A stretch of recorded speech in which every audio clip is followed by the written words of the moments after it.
नमस्कार,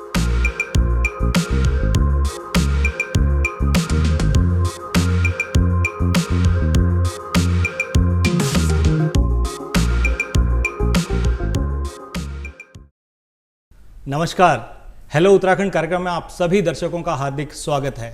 जैसा कि आप सभी जानते हैं कि प्रदेश में इस वक्त चार धाम यात्रा जोरों पर है। 3 मई से जो यात्रा शुरू हुई थी, अब तक लगभग 19.5 लाख लोग, ये जो सरकारी आंकड़े हैं उसके मुताबिक मैं आपको बता रहा हूँ कि इतने लोग दर्शनार्थ हेतु या फिर किसी भी प्रकार से पर्यटन हेतु उत्तराखंड पहुँच चुके हैं।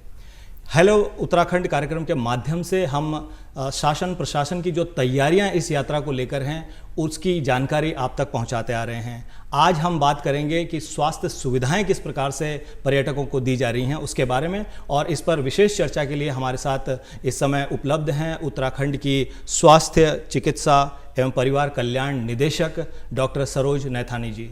डॉक्टर सरोज, आपका कार्यक्रम में बहुत बहुत स्वागत है। नमस्कार मैडम, जैसा कि BKTC ने जो आंकड़े जारी किए हैं उसके हिसाब से लगभग 19.5 लाख लोग अब तक जो हैं उत्तराखंड में चार धाम यात्रा को लेकर के या फिर साहसिक पर्यटन कह लीजिए या घुमंतु प्रवृत्ति के लोग, इतने लोग यहाँ आ चुके हैं अब तक। तो शासन प्रशासन ने जो व्यापक प्रबंध उसके लिए किए हैं उसके बारे में हम पिछले एपिसोड्स में चर्चा कर चुके हैं। अब मैं जानना चाहता हूं कि जो स्वास्थ्य सुविधाएं हैं उसको किस तरह से उत्तराखंड सरकार इन पर्यटकों को मुहैया करा रही है। ऐसा है कि सबसे पहले तो हमारी जो मेडिकल रिलीफ पोस्ट होती है जी, तो ये टेम्पररी होती हैं। जो हमारे सरकारी अस्पताल हैं उसके अलावा हम छोटे छोटे 2-3 कमरे की मेडिकल रिलीफ पोस्ट बनाते हैं। तो हमने करीब हर 1 या 2 किलोमीटर पे, जैसे गौरीकुंड से केदारनाथ जी धाम तक, जंगल चट्टी से यमुनोत्री तक, इस तरह से हमने ये बना रखे हैं। एक तो ये हो गया। दूसरा है जो पिछले सालों में जो डॉक्टर्स जो हम लगाते थे, अभी हमने 66% और बढ़ा दी है। पहली बार हमने जो हमारे डॉक्टर्स थे, जो फिजिशियन होते हैं वो तो होते ही होते हैं, मतलब कुछ इंपॉर्टेंट पोजीशंस में फिजिशियन भी तैनात होते हैं, लेकिन इस बार हमने जो MBBS डॉक्टर्स थे और जो फार्मासिस्ट थे उनको ECG रीडिंग और जो कार्डियक केयर का जो बेसिक मानक होता है वो भी उनको सिखाया है, क्योंकि कई बार चेस्ट पेन या कार्डियक फेलियर से डेथ होती है, एक वो भी किया है। पहली बार हमने हेली एम्बुलेंस को बहुत अच्छी तरह यूज़ किया है। I mean more than required, like जहाँ भी ज़रूरत पड़ी। और हमने आपको एक इसका प्लस पॉइंट बता दूं कि जितने भी हमारे हेली एवैक्यूएशंस हुए हैं, ज़्यादातर जो एम्स ऋषिकेश गए हैं उसमें से एक भी मृत्यु नहीं हुई। मैं थोड़ा रोकना चाहूँगा आपको और अपने दर्शकों को बताना चाहूँगा, क्योंकि आज स्वास्थ्य और चिकित्सा सेवा निदेशक उत्तराखंड के हमारे साथ में उपलब्ध हैं। तो ये कार्यक्रम हमारा लाइव फोन इन कार्यक्रम है, तो हमारे जो दर्शक हैं वो घर बैठे इस कार्यक्रम में शामिल हो सकते हैं और आपसे अपने प्रश्नों को पूछ सकते हैं। तो ऐसा करने के लिए दर्शकों आपको अपना फोन उठाना होगा और हमें डायल करना होगा इस नंबर पर 7579428028 या फिर 7579428047। ये नंबर आपके स्क्रीन पर भी फ्लैश किए जा रहे हैं। आप इन नंबरों पर जल्दी से फ़ोन उठाइए और हमसे संपर्क कीजिए। चारधाम यात्रा के बारे में जो स्वास्थ्य सुविधाएं प्रोवाइड की जा रही हैं उनके बारे में आप सवाल कर सकते हैं जी। इसमें इसके अलावा बता दें कि पिछले 2 साल से कोविड का सिनेरियो था, तो यात्रा नहीं थी। बिल्कुल। तो अब जो यात्री आ रहे हैं तो स्क्रीनिंग मैंडेटरी हो रहा है, तो हमने पहली बार स्क्रीनिंग का प्रावधान भी रखा है। तो राइट जहाँ से यात्रा शुरू होती है, ऋषिकेश समझे या हरिद्वार समझे, जिस भी रूट में लोग जा रहे हैं, तो वहाँ पे रजिस्ट्रेशन और स्क्रीनिंग प्रैक्टिस भी शुरू कर दी है। सो ये हमारा, इसके अलावा हमारे कुछ कॉन्टैक्ट नंबर्स हैं, जैसे 104 हेल्पलाइन है चिकित्सा स्वास्थ्य के लिए, तो वो भी हमने फ्लैश करी है, उसका काफ़ी लोग फायदा। ये 108 के अलावा है। 108 तो आप जब नीचे हैं और आपको एम्बुलेंस चाहिए तब है, लेकिन जब आप पहाड़ चढ़ने लग गए और आपको अचानक कोई प्रॉब्लम हो गई, आपको समझ नहीं आ रहा है, तो बस आप एक टोल फ्री नंबर है 104, वो हमारे कॉल सेंटर में फॉल करता है, जो हम चलाते हैं, नेशनल हेल्थ मिशन के अंतर्गत ही चलाया जाता है। कॉलर्स उसको उठाते हैं और अकॉर्डिंगली उसको सर्विसेज देते हैं। तो हमारे सभी दर्शक या फिर जो पर्यटक उत्तराखंड आना चाहते हैं चारधाम यात्रा के पर्पस से, तो वो ये नंबर नोट कर सकते हैं। 104 ये इमरजेंसी नंबर है स्वास्थ्य सेवाओं को लेकर के, आप कभी भी इस पर कॉल कर सकते हैं। और इसके अतिरिक्त 108 वाला नंबर तो काम कर ही रहा है, एम्बुलेंस के लिए वो अपने आप काम कर रहा है। मैडम, जब हम बात करते हैं चारधाम यात्रा की, तो यमुनोत्री हो गया, गंगोत्री, केदारनाथ या बद्रीनाथ, ये 4 धाम उसमें आते हैं। तो अक्सर ये देखा गया है कि केदारनाथ में जहाँ पर ऑक्सीजन की कमी होती है, क्योंकि 11,500 लगभग फीट समुद्र तल से उसकी ऊंचाई है, या फिर यमुनोत्री आ जाइए, वहाँ भी लगभग 10,500 फीट की ऊंचाई है, तो यहाँ लोगों को ऑक्सीजन की कमी होती है। तो लोगों को आप क्या कहना चाहेंगे, एक एक्लेमेटाइजेशन, उनका जो वातावरण है उससे उनका एक मतलब वो वाकिफ हो जाए उस वातावरण से, उसके लिए उन्हें क्या करना चाहिए? देखिए, अगर आप देखें तो जब हम भी जाते हैं तो हम देख रहे हैं कि एट अ टाइम मतलब बिल्कुल भीड़ सी लगी हुई है। सो थाउजेंड्स यात्री एक साथ है, सभी को प्रॉब्लम नहीं होती है, कुछ लोगों को प्रॉब्लम होती है ना। तो ऑक्सीजन का प्रेशर कम है और कम ऑक्सीजन तो मिलती है, लेकिन ऐसा नहीं है कि आप सर्वाइव नहीं कर सकते, ठीक है। अदरवाइज सो फिर number of deaths it would be 100%। तो ऐसा कुछ नहीं है, जैसे कोई डरने की बात नहीं है। एक्लेमेटाइजेशन किसको जरूरी है? अगर आप देखें जो पैदल चल रहा है वो तो पैदल चल रहा है, वो तो स्लो एक्लेमेटाइजेशन उसका हो रहा है। वो 16 किलोमीटर या इधर यमुनोत्री का जो ट्रैक करता है 12 या 14 किलोमीटर, तो वो स्लो एक्लेमेटाइजेशन उसका हो रहा है, लेकिन वो कोई तेजी से चल रहे हैं, तो वो काम ना करें। लेकिन जो डायरेक्ट कई लोग हेली से आते हैं, हेली टू हेली, और वो स्ट्रेट अवे ऊपर पहुंच जाते हैं। एफ्लुएंट क्लास है, डायबिटीज, हाइपरटेंशन टाइप की बीमारियां भी हैं उनको, कई लोगों को और भी कोई बीमारियां हैं, उनको ज़्यादा मैंने देखा, उनको ज़्यादा प्रॉब्लम हो रही है। जो देहात से जो आ रहा है उसका प्रॉब्लम सिर्फ ये हो रहा है कि वो उस तरह से कपड़ों की तैयारी करके नहीं आ रहा, वो नंगे पैर एक धोती या एक कुर्ता पजामा पहन के और एक छोटी सी पोटली लेके वो चल रहा है।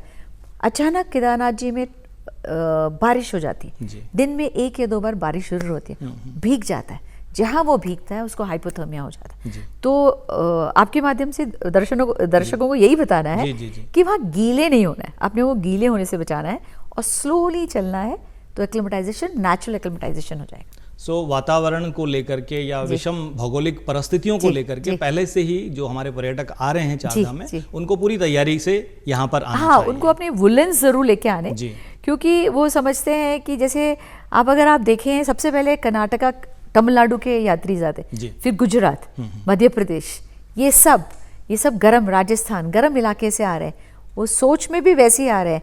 तो जो टूरिज्म डिपार्टमेंट है वो अपनी तरफ से वो एडवाइजरी जारी करता है, हम लोगों ने भी एडवाइजरी जारी करी है, तो उस तरह से उसको लेके चलते हैं। जी। तो मैडम, जो स्वास्थ्य सेवाओं के बारे में आप बता रही हैं कि डॉक्टर्स ज़्यादा लगाए गए हैं और स्वास्थ्य सेवाओं को प्रमोट किया गया है, PHC, CHC इनको भी प्रमोट किया गया है, विशेषकर इस 4 धाम यात्रा के लिए। इसके बाद सरकार ने एक 4 सदस्यीय समिति भी बनाई है, आप शायद उसके अध्यक्ष भी हैं, तो कृपया इसके बारे में बताएं कि ऑब्जेक्टिव क्या था, उसका पर्पस क्या था उस समिति को बनाने का। देखिए, ऐसा है कि समय समय पर हमारे जो सचिव चिकित्सा स्वास्थ्य है उनके द्वारा निर्देश दिए गए कि सीनियर ऑफिसर्स जाएं और जो भी कमियां हैं वो बताएं और उसको हम ठीक करें। फिर ये हुआ कि एक कमिटी जिसमें एक कार्डियोलॉजिस्ट, पल्मोनरी स्पेशलिस्ट और एक फिजिशियन, इनको भेजा गया ये देखने के लिए कि व्हाट इज द प्रॉब्लम और किस तरह से और बेहतर सुविधाएं हो सके। सो बेसिकली इसका ऑब्जेक्टिव सिर्फ ये है कि किस तरह से हम यात्रियों को और बेहतर स्वास्थ्य की सेवाएं दे सकें। ऑब्जेक्टिव सिंपल ये है। जी। तो जैसे कि आपने बताया, कार्डियक अरेस्ट के ही ज़्यादा केसेस आते हैं इस केस में। देखिए, अल्टीमेटली जब मृत्यु होती है तो कार्डियक पल्मोनरी अरेस्ट होता है। सो डिक्लेयर डेड, वी से ये दोनों चीजें, हृदय और की गति रुक गई, डेथ हो गई। लेकिन अगर आप देखें तो जो यहाँ पे जो डेथ्स हैं, जब हम भी फील्ड में जब जा रहे हैं और देख रहे हैं, स्मोकिंग इतना ज़्यादा है कि मैं समझती हूँ कि आधे लोग जो दिख रहे हैं, जो मेन जो दिख रहे हैं वो जिसे क्रॉनिक ऑब्स्ट्रक्टिव पल्मोनरी डिजीज जिसे बोलते हैं कि आपके लंग्स कॉम्प्रोमाइज्ड हैं, नंबर 1। दूसरा, 2 साल कोविड हुआ है ऑलमोस्ट, आई थिंक अब तो ये भी मान सकते हैं कि 80% या 70% को कोविड हुआ ही होगा, और वो बेसिकली लंग्स में ही कोविड का जो इफेक्ट हुआ वो लंग्स में ही हुआ। एंड लोग सिगरेट बहुत पीते हैं, आप अगर आप देखें बीड़ी सिगरेट बहुत पी रहे हैं बुढ़े लोग जो भी, तो जो कॉम्प्रोमाइज जो अगर हुए हैं तो it's because of the lung problem, number 1 ये। दूसरा था हाइपोथर्मिया, ठंड की वजह से, जो भीग गए ठंड की वजह से। कुछ लोग ऐसे हुए हैं, एक धार्मिक प्रवृत्ति के चलते हैं लोग, जी जी जी, तो दवाई नहीं खा रहे कि आज तो हमने बाबा जी के दर्शन करने हैं तो हम भूखे पेट चलेंगे, दवाई नहीं खा रहे, और वो जब तक दर्शन नहीं होते, और कई बार ऊपर मंदाकिनी के वहाँ पे ठंडे पानी से नहा भी रहे और 2-2, 3-3 घंटे लाइनों में खड़े दर्शन के लिए, तो वो सब मल्टीप्लाई कर रहा है जी। तो ये एक इश्यूज है जिसको हमें देखना है कि किस तरह से टैकल हो सके। तो लोगों को धार्मिक आस्था के साथ साथ अपने स्वास्थ्य का ख्याल रखना भी बहुत ज़रूरी है।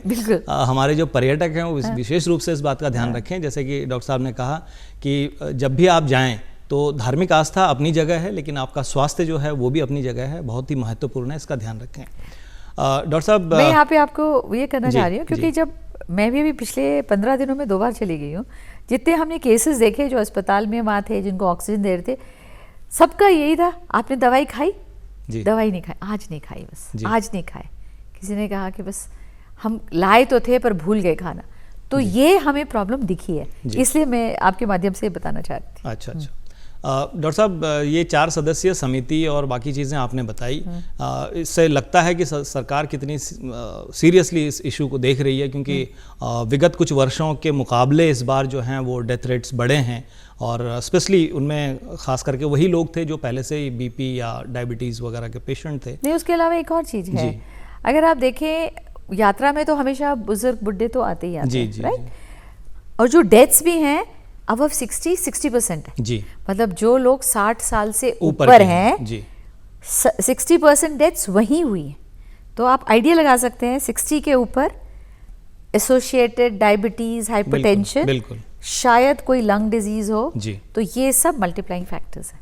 अच्छा, ऐसे में ये ज़रूरी हो जाता है जब हम प्राथमिक सुविधाएं उनको प्रोवाइड करते हैं, तो ऑक्सीजन, जैसे कि आप कोविड का बता रही थी, तो लंग्स लोगों के अफेक्ट हुए हैं, तो उसके बाद तो क्या सरकार की ओर से या स्वास्थ्य विभाग की ओर से ऐसी व्यवस्था की गई है कि ये जो 4 धाम रूट्स हैं यहाँ पर प्रॉपर मात्रा में ऑक्सीजन की सप्लाई हम रखें, स्टोरेज रखें उसका? ऑक्सीजन की तो कोई कमी नहीं है, क्योंकि कोविड के टाइम तो वैसे भी खूब बड़े ऑक्सीजन जनरेशन प्लांट, सिलेंडर्स विलेंडर सब हैं। यात्रा में हमारी, जैसे मैंने कहा, हर 1 से 2 किलोमीटर में मेडिकल रिलीफ पोस्ट है, वहाँ सफिशिएंट क्वांटिटी में ऑक्सीजन सिलेंडर्स भी हैं, ऑक्सीजन कॉन्सेंट्रेटर्स भी हैं जो बिजली से चलते हैं, वो भी हैं, नेबुलाइजर भी है, तो सब कुछ पर्याप्त मात्रा में। इसके अलावा जो पल्स ऑक्सीमीटर जो पहली बार कोविड के टाइम में काफ़ी यूज़ हुआ, इनफैक्ट एएनएम के थ्रू भी घर घर में यूज़ हुआ, तो पल्स ऑक्सीमीटर तो इतने ज़्यादा वहाँ दिए गए हैं कि जो हमारा क्लास 4 भी है या अन्य जो लोग हैं प्रोएक्टिवली जो दर्शन के लिए यात्री खड़े, वहाँ जा के भी एक आध लोगों का जैसे चेक कर रहे हैं अवेयरनेस के लिए कि ये भी आप अपना नपवा सकते हैं। अच्छा, इसके अतिरिक्त क्या स्वास्थ्य विभाग की ये भी तैयारी है कि जो भी पर्यटक यहाँ आ रहे हैं 4 धाम यात्रा को लेकर के, उनका रजिस्ट्रेशन के साथ ही मेडिकल परीक्षण किया जाए, ताकि ये सुनिश्चित किया जा सके कि ये उतने हाई एल्टीट्यूड पर जाने के लिए सक्षम हैं भी या नहीं हैं? देखिए, रजिस्ट्रेशन तो हमेशा ही होता है जी। इस बार स्क्रीनिंग ऐड ऑन की है जी, पहले कभी नहीं की जाती थी जी, क्योंकि ये देखा गया कि नंबर ऑफ यात्रीज बढ़ रहे हैं, कुछ डेथ्स शुरू में लगा कि कुछ ज़्यादा हैं, लेकिन अगर आप उसको रेशियो में देखें तो ठीक है, जो भी वजह थी। तो स्क्रीनिंग साथ साथ एक तरफ रजिस्ट्रेशन हो रहा है, एक तरफ स्क्रीनिंग हो रही है। तो स्क्रीनिंग में बेसिकली अब हो क्या रहा है, एक अंडरटेकिंग लेने की बात हो रही है जी, जो दे भी रहा है वो अंडरटेकिंग जी, फिर लेकिन वो अपने रिस्क पे जा रहा है। आप मानेंगे नहीं, हमने ये भी देखा कि सोनप्रयाग में कुछ लोगों ने फिर अपने रिश्तेदारों को छोड़ के गए, अच्छा, बस में बैठा के ले गए, फिर बोला कि आपने गंगोत्री देख लिया, यमुनोत्री हो गया, आप केदारनाथ जी आप नहीं जाएंगे, आप बद्रीनाथ जाएंगे, और उनको बस स्टॉप में छोड़ रखा है और वो बस में बैठे हुए हैं। तो ऐसी भी सिचुएशन है, तो ये अच्छी बात है कि लोग इस बात को सीरियसली ले रहे हैं जी।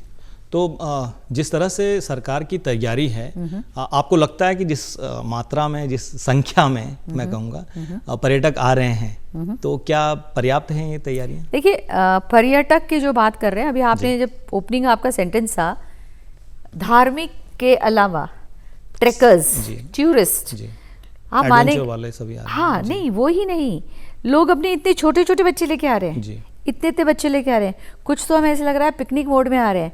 तो ये एक चीज़ है जिस पे हमें ध्यान देना होगा, बिकॉज एक तो हम जो बुजुर्ग जो आस्था के साथ चल रहे हैं उनको भी देखना है जी। ट्रेकर्स तो चलो अपना वॉक किया और अपना चले गए, लेकिन जो बच्चे हैं वो भी फिर हमें उनको भी टैकल करना पड़ेगा। कोई स्थिति अगर वो भी बीमार पड़ते हैं ऐसी स्थिति में, बिकॉज ये लोग बहुत कंफर्टेबल सिचुएशन में नहीं रह पाते। लॉन्ग जर्नी है, 16 किलोमीटर, हर कोई हेली से नहीं जाता है। बिल्कुल।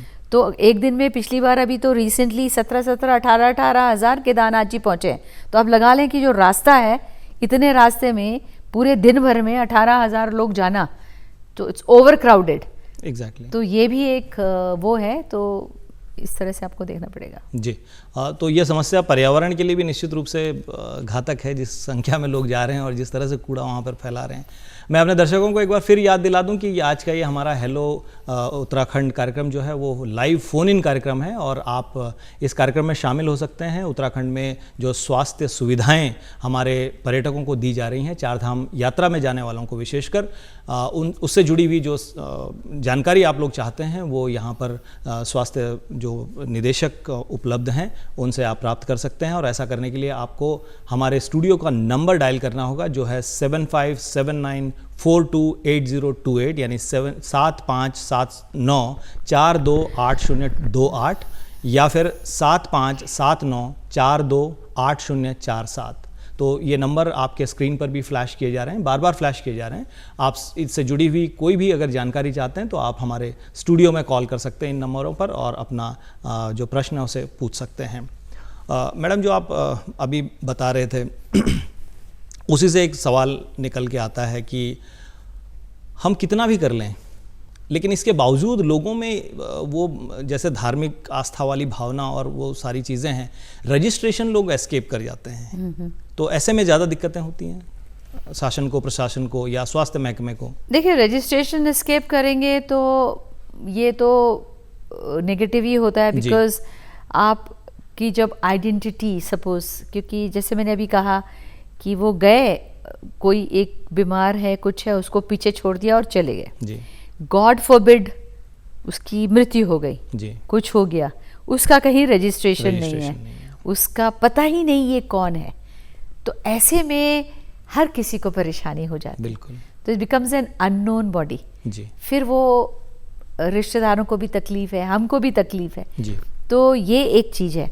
दूसरा है, कई बार जो भीड़ में जब चलते हैं ये लोग, तो इनवेरिएबली घोड़े खच्चर भी साथ साथ चलते हैं जी, ओके जी। तो आप आगे पीछे भी हो जाते हैं, कई बार मिस हो जाते हैं, कई बार फ़ोन के सिग्नल नहीं लग रहे होते हैं जी। तो ऐसे में यात्री, मतलब मैं इसलिए एक बताना चाह रही हूँ, अभी मैंने रिसेंटली देखा एक ओल्ड मैन वहाँ एक ग्रुप बैठा हुआ था, वो कहीं इंदौर के थे जी। तो उन्होंने कहा कि एक नंबर दिया, मुझे पता कर दीजिए, लड़की का नाम भी मुझे भी याद आ रहा, पता नहीं क्या था। उसने कहा कि ये नंबर पता कर दीजिए कि हमारी बिटिया गाड़ी में पहुंच गई कि नहीं पहुंची। अच्छा। मैं कहा किसका नंबर है? कि तो ड्राइवर का नंबर है। तो ड्राइवर जी हैं सोनप्रयाग में और ये थे रामबाड़ा के आसपास। तो ये ऊपर से यात्रा करके आए थे जी, जी। और इनके साथ जो लड़की थी करीब 15-16 साल की रही होगी, वो शायद तेजी चली क्या चली, वो भीड़ में मिस हो गई जी। और पता चला वो बस में जाके बैठ गई नीचे जी।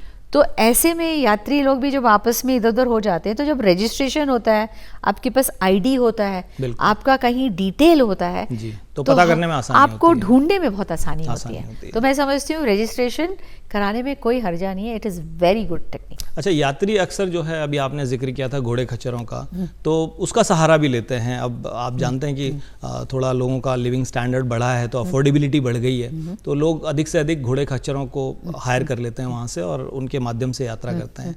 और अधिक कमाई के चक्कर में इन घोड़े खच्चरों का जो है वो एक्सप्लॉयटेशन भी कई बार होता है। तो क्या सरकार की ओर से इनके स्वास्थ्य के लिए भी कोई प्रयास किया गया है? घोड़े खच्चर के लिए जी जी जी देखिए, पशुपालन जो विभाग है जी, वो उसकी जो वेटनरी वाला विभाग, तो ये उनकी जिम्मेदारी है। जिस तरह से हम मेडिकल हेल्थ ह्यूमन का वो देख रहा है, उनका काम है कि घोड़े खच्चरों का परीक्षण करना समय समय पे, उनकी एक लगी हुई है, एक जहाँ पे पड़ाव है, घोड़ा पड़ाव जहाँ पे है, वहाँ उनका लगा है वो घोड़ा खच्चरों की जो इलनेस है, या उनका नीचे से वो हॉर्सशू नेल जो होता है नीचे वो नाल लगाते हैं वो निकली हुई है, किसी को इंजरी हो रखी है, तो ये उनकी ड्यूटी है चेक करने की, और वो करते हैं भी। जी। अच्छा, पहाड़ों से फिर जैसे किसी की तबीयत वहाँ पर ख़राब हो गई है, कोई यात्री स्टक हो गया है, किसी को तबीयत खराब हो गई है, वो मेडिकल हेल्थ मेडिकल उसको इमरजेंसी है, इवैक्यूएशन, हाँ, तो उसको किस तरह से आप लोग बचाते हैं? देखिए ऐसा है कि 2-3 तरीके हैं। एक तो SDRF के जवान हैं जी, तो अगर ऊपर प्रॉपर केदारनाथ जी में कोई बीमार हो जाता है और दिन के टाइम में बीमार होता है और सीरियस हो गया जी, और हेली इमीडिएटली मिल गई, तो वो हेली से ट्रांसफ़र हो, जैसे अभी मैंने आपको इनिशियली बताया, तो हेली वो को कांटेक्ट करके वो ट्रांसफ़र हो जाए, दैट्स नॉट एन इशू, वो हो भी रहा है, ठीक है। दूसरा है, अगर हेली इमीडिएटली नहीं मिल पा रही किसी वजह से, तो वहाँ 2 बेड का ICU भी बना हुआ है जी, तो वहाँ 2 बेड के ICU में ओवरनाइट रखा जाता है।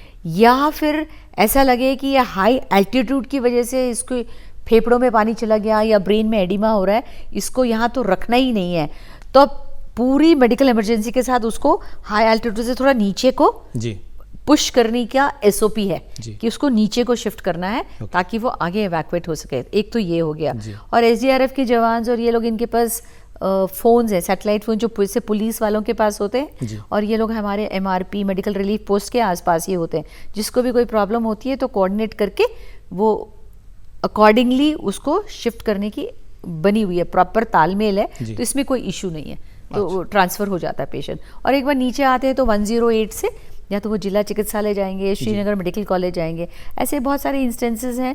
एम्बुलेंसेस काफ़ी यूज़ हुए हैं, more than 1000 cases have been referred, so ऐसी कोई प्रॉब्लम नहीं है जी।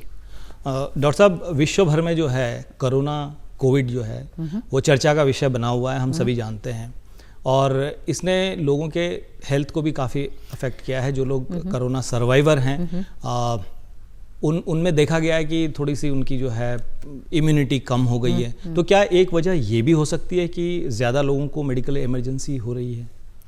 देखिए ये तो काफ़ी टेक्निकल सवाल है जी। हावेवर जो हमारी एक एक्सपर्ट कमेटी थी जो VC साहब की अध्यक्षता में हुई थी, तो उन लोगों ने फर्स्ट जो बताया जो कॉजेज़ ऑफ डेथ्स में यही था, क्योंकि कोविड पिछले 2 साल रहा, काफ़ी लोगों को कोविड हुए हैं, कई लोग ICU में गए हैं, कई लोग नहीं गए हैं, क्लिनिकल सब क्लिनिकल अलग अलग फॉर्म में, ठीक है, तो लंग्स आपके कॉम्प्रोमाइज़ रहे हैं जी, और जिसकी वजह से अब हाई एल्टीट्यूड में जाने के बाद और 60 इयर्स के ऊपर अगर है और साथ में एसोसिएटेड डिजीज़ है, तो देयर हैव बीन प्रॉब्लम।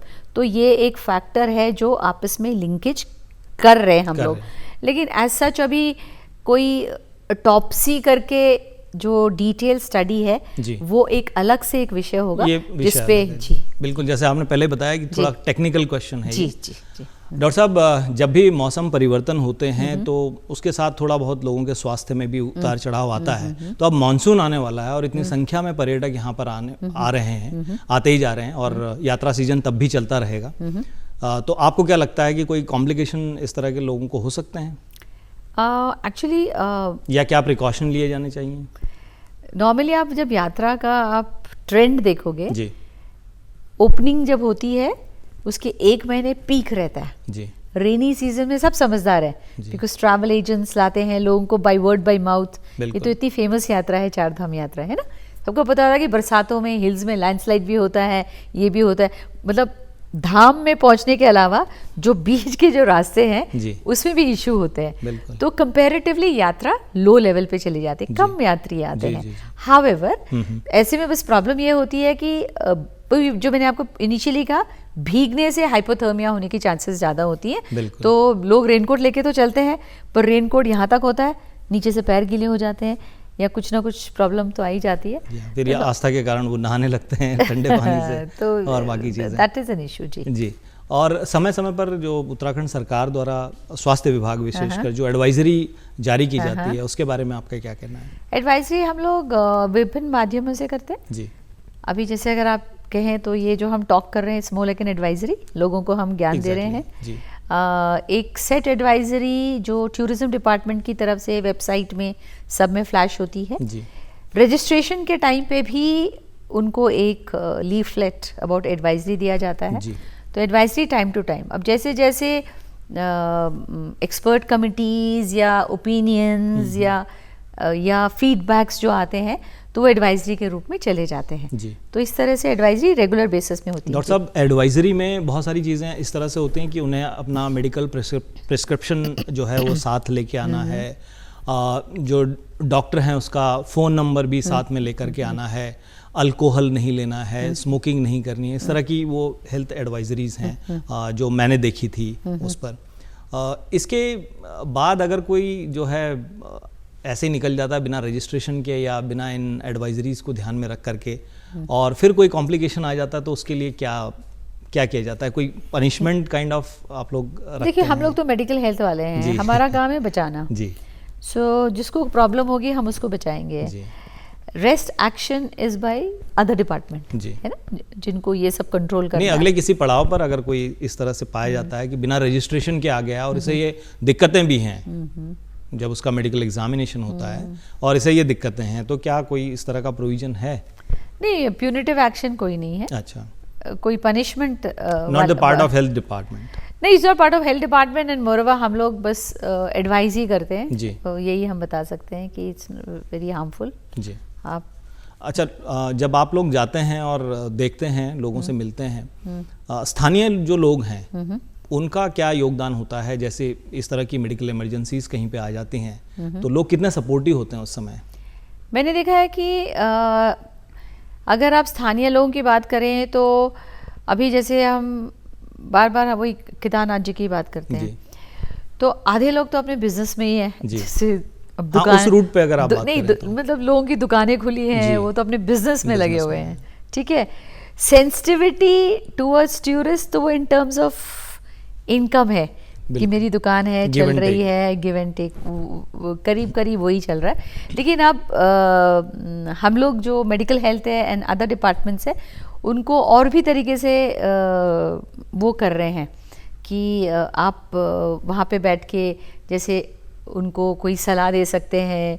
किसी की तबीयत ख़राब है तो उसको पता होना चाहिए कि निकटतम, कई बार क्या होता है कि ये दुकान है, बगल में ही स्वास्थ्य की छोटी सी रिलीफ पोस्ट होगी जी, और शायद MRP जिसको आप और उसको तकलीफ होगी लेकिन वो उसको शायद वहाँ रेफ़र नहीं कर रहा होगा या उसको पता ही नहीं है, ना वो उससे पूछ रहा है ना दुकानदार उससे पूछ रहा है, आप समझ रहे हैं, और वो अपने ही जो भी उसको दवाई लेनी है नहीं लेनी है वो अपने हिसाब से चले जा रहे हैं। तो ये सेंसिटिविटी वाला जो पार्ट है उसको हम लोग इंक्रीज़ करने की सोच रहे हैं कि ये लोग को भी सेंसिटिव ज़्यादा हो। अदरवाइज तो वो लोग अपने डे टू डे लाइफ में बिजी हैं, वो लोग अपना शॉप दुकान खोली हुई है, गांव के लोग तो गांव में, बाकी ये तो बिजनेस वाला रूट हो गया ना जी जी जी, दुकानें खुली हुई वाली बात है जी। और लोगों का ज़्यादातर रुझान आजकल जैसे हम देख रहे हैं अपनी अपनी गाड़ियों से आते हैं और तुरंत धाम तक पहुँचे और वहाँ से तुरंत ही वापस हो लिए, लगभग लोगों का रुझान जो है इसी तरह का है। हाँ, सबका ऐसे ही है कि वो फास्ट मोड है, आ रहे हैं और तेजी से चल रहे हैं ऊपर। और जब हेलीकॉप्टर से विशेष करके लोग जाते हैं तो उस समय क्या इनका परीक्षण कुछ होता है? हेलीकॉप्टर में भी जाते हैं तो बेसिकली स्क्रीनिंग तो सभी की हो रही है जी। और जैसे मैंने कहा ये एफ्लुएंट क्लास है जी, तो उनको पता है, सब अपने डॉक्टर से एडवाइस भी लेके आ रहे हैं जी, और फिर भी वो ट्रैवल कर रहे हैं। डॉक्टर साहब, समय की कमी है, कार्यक्रम को यहाँ रोकेंगे, लेकिन इससे पहले मैं आपसे निवेदन करूँगा कि हमारे जो पर्यटक हैं उनको आप क्या संदेश देना चाहती हैं?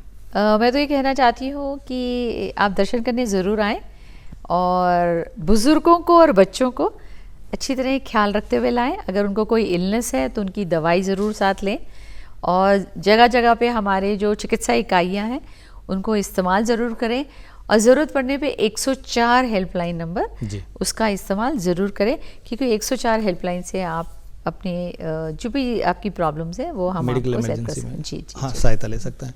बहुत बहुत धन्यवाद मैडम।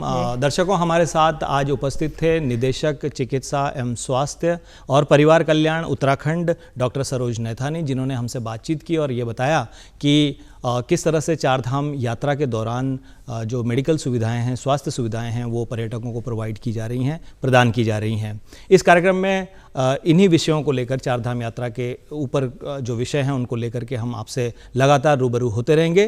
तब तक के लिए हमें दीजिए इजाज़त। नमस्कार। धन्यवाद।